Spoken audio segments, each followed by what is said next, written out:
Hello once again, everyone. Doug here. I thought I'd go over some of the finer points of Farthest Frontiers patch 0.8.2, which just dropped today. Some stuff we've been waiting for a while, and none of the new items yet, but some of the fixes to some of the stuff that are existing in game already, which is nice, and a bunch of tech stuff and some actual game things. I guess start from the top here. The town center and graveyard can now be relocated at the cost of gold. So the higher tier that you're at, the more it will cost. But now they are movable, which is something I always kind of like. Where the hell are the graveyards on this map? I haven't played this map in a while. Oh dear, because yeah, I've gone and made many other cities since. Where the hell's my cursor? There it is. However, I guess I could just check out the city center. So if I was to move it, it says the cost to relocate is 1,000 gold ingots. Am I sure I want to relocate? Of course, I'm not interested in doing so. Not that this map is having any trouble with money at all. I believe there's just a wide selection of spice being, or it's in the houses already, making me zillions. I always liked having the graveyards kind of, as you expanded, it was a little bit of a note of where you were when you started or where you came from, that kind of thing. Not everybody. I know it is popular to go and grid out your city and build it before you build it kind of thing, but I don't do that. I just organically go with where the land takes me, and the graveyards kind of, you have a little one to start, you get a bigger one later on, and then once you're pretty much maxed out, you make a few bigger ones outside of the city just to keep going if you want to. There's one. So what is this? This is probably similar, 1060. So that's, I think, a max size. So it's another 1,000 gold to move it. I mean, even I've said before, in this day and age, if you want to move a graveyard, people's going to get mad. It's not about money. It's about, that's my loved ones you're digging up, jackass. Stop it. Okay, on to the next thing. Arborist buildings have received a mechanical overhaul. Fruit trees can now be placed in 1x1, 2x2, or 3x3 grids, which is this. So you set it to whatever you set at. This is the old way. So when you go to plant, it plants one tree at a time, etc. Just for go by 3x3, and then it will plant 3x3 trees at a time. So you could go bang, bang, bang, whatever, however you want to do it. I've argued with people about this. I like keeping my arborist right in the middle of the action. A lot of people don't do that. That's fine. Each to his own, I always say.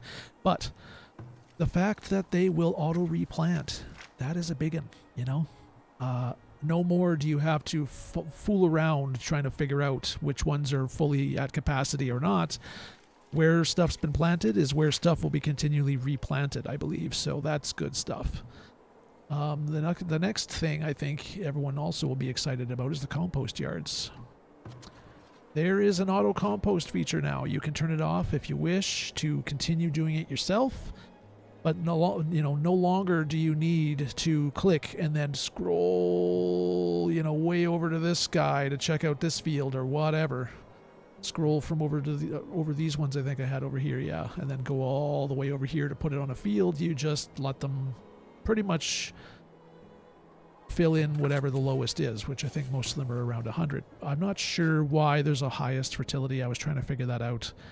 I'm sure there's reasons, but for me, I'd always want to start off with the ones that need it most and go from there, and that's generally how this is going to work. And every spring it'll kind of flatten these out, and any that got missed or didn't get brought up will get dumped on first. As soon as it goes below 100%, I believe they start adding. So it's that's another good one.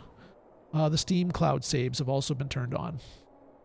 So you may see a little bit of weirdness with the saving.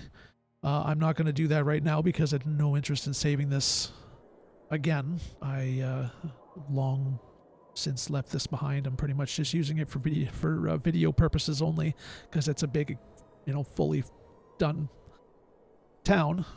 Actually was built before they increased the house sizes, as you can see. So I have a lot of empty houses because people always are congregating in the center of the town. I could probably get rid of that whole area because I no longer need it because of the way they changed it, which is a welcome change. Going from, 4 from the smallest to 8 for the biggest was a nice change, I think, instead of, I think it was 6 for the biggest. The first upgrade had no people, and then the next one had 1, and the next one had 1, so they actually added 2 per house, which is nice for density. You don't have to quite build out quite as insane. Then there's a bunch of stuff. The Q and the E is now camera twirls. That was something that I found out trying to strafe it to the side, and it started spinning around. You can still use the mouse if you wish, like I used to do, or probably will still do.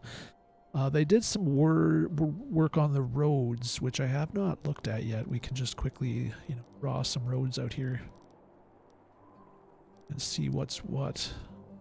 Say if I want to go like here and up to here. Oh yeah, okay, that's, yeah. Because you used to have these things. Okay, it doesn't want to do it there, but it will do it there. It used to automatically try and grab, and you got all these weird loop-de-loops like that, sort of, but now it's... You can wiggle it and it fixes itself, whereas before you just would have to redraw, and it was a pain. That's nice to see that that's done. They also said that they have changed this. So they've broken out rat catchers, hospitals, compost yards, soldier training, entertainment, I believe were their own thing anyways. Any entertainment was. Soldier training was always separate. But now you can see, I have 11 compost yards, I'm assuming, which is a ridiculous amount. Hospitals, like how much you're actually paying. Maybe that's going to give some indication that they're looking at maybe balancing some of these down again. They already have once at least. The hospitals and the rat catchers especially, they're a bit ridiculous. I think the rat problem is a bit ridiculous, especially if you preemptively build granaries and things like that and you do your best to keep it out of your storage. They still infest every single thing, and you have to spend a fortune, as we can see. $150 for rat catchers per month is insane. Yeah, otherwise your rats will be everywhere. Once you get one rat, it just goes everywhere. Anywhere that they can go, they'll be there. So unless you have coverage, I'm trying to find a rat catcher house here so we can see my coverage. There's circles pretty much covering everything, and that's why it's so expensive. Again, if I was to ever play this map again, I would probably slowly back out a lot of this and just come back into this part here and make it more dense with the house changes and stuff. Because the cap is still 1,000. We got a bunch of things with the volume and the toggling of death notifications and just like little UI things and sound things. Lots of tech stuff that goes on. They did say the monthly gold report has been detailed breakdown of service costs rather than just having one big thing, which is nice. I've asked for that on streams and things. Again, it's helpful just to see where your money's going so you can just know, really. It's just knowledge is power. The next thing is immigration rates now scale more dramatically with population. We'll have to see how that goes during another build. I believe it to mean, the bigger you get, you'll start getting more guys showing up instead of just like 9 guys or 8 guys when you're a huge ass city. And maybe more often as well as you get bigger and able to handle. Build menus now list many of the buildings you have in town when hovering over. So you go into resources and you put Fletcher building. Fletcher building built 1. Really? Jesus, that guy must be busy. Firewood splitters 6. Saw pits 4. So that's nice. Tanneries 3, etc. So it shows you that I would like to see a highlighting. I don't know if that's starting to ask to tax the engine a little more than it needs to be with some of that stuff, but especially when you select it and you're going to build it, I'd like to see where they already are, because I know they're up here, but you can't see where they are. It just, some things work like that and some things don't. It's a bit confusing sometimes, but that's fine. Well, I've got a lot of delivery people, and they're really busy, so, you know, okay. Believe in the Tordug. The Tordug is good. Soldiers now display shields in their equipment. Where is probably somewhere near an end. Here's the thingy, and yes, there we go. Now you can see heavy weapons, heavy armor, shields, and crossbows. So you can see they're fully ready to go, which is lovely. Productions can now be toggled in all production buildings except mines. Or is that an example mine? Where is a mine? I have no idea. A villager has died. I feel bad for him, but I'm busy. There's mines over here. Okay. So can you... Okay, so you can toggle sand pits. Did I have another mine here somewhere? This one. You can toggle mines too. You just say shut it off or... Yeah, there we go, because you couldn't do that before. You had to back out all the people. That's nice. Everything's nice. Wolf dens are now capped per area based on difficulty. No more wolf super clusters. Yeah, I've had a couple of those where I've said before I started a map and the wolves weren't there when you were doing the explorer before you placed, and then I placed near a mountain and a bunch of wolves came running down and pretty much ate all my people on the higher difficulty. It was kind of funny. I ended up running up there with a hunter before he died and seeing that there was like 10 wolf dens. And I've seen this on any difficulty. Sometimes even on the easiest difficulty, you'll see there's, 25 wolf dens on a hill.